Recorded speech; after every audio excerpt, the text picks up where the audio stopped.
इस मंच पर विराजमान इस देश के यशस्वी प्रधानमंत्री माननीय नरेंद्र मोदी जी, ವೇದಿಕೆ ಮೇಲೆ ಆಸೀನರಾಗಿರ್ತಕ್ಕಂಥ ಮಾಜಿ ಮುಖ್ಯಮಂತ್ರಿಗಳು, ರೈತ ನಾಯಕರಾಗಿರ್ತಕ್ಕಂಥ ಸನ್ಮಾನ್ಯ ಶ್ರೀ BS ಯಡಿಯೂರಪ್ಪನವರೇ, ಬಸವರಾಜ ಬೊಮ್ಮಾಯಿಜಿರವರೇ, ಪ್ರಹ್ಲಾದ್ ಜೋಶಿರವರೇ, ಗುಲ್ಬರ್ಗ ಲೋಕಸಭಾ ಕ್ಷೇತ್ರದ ಜನಪ್ರಿಯ ಸಂಸದರು ಬಿಜೆಪಿ ಅಭ್ಯರ್ಥಿ ಆಗಿರ್ತಕ್ಕಂಥ ಉಮೇಶ್ ಜಾಧವ್ ಅವರೇ, ಬೀದರ್ ಲೋಕಸಭಾ ಕ್ಷೇತ್ರದ ಜನಪ್ರಿಯ ಸಂಸದರು ಸಚಿವರು ಬಿಜೆಪಿ ಅಭ್ಯರ್ಥಿಗಳಾಗಿರ್ತಕ್ಕಂಥ ಭಗವಂತ ಖೂಬಾರ್ ಅವರೇ,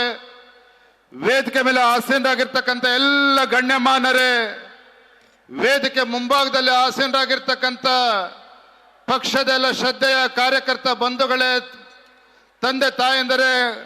ಆತ್ಮೀಯ ಕಾರ್ಯಕರ್ತ ಬಂಧುಗಳೇ, ಪತ್ರಿಕಾ ಹಾಗೂ ನ್ಯೂಸ್ ಫಸ್ಟ್ ನಿರ್ಭೀತಿಯಿಂದ ನಿಮ್ಮ ಪರವಾಗಿ.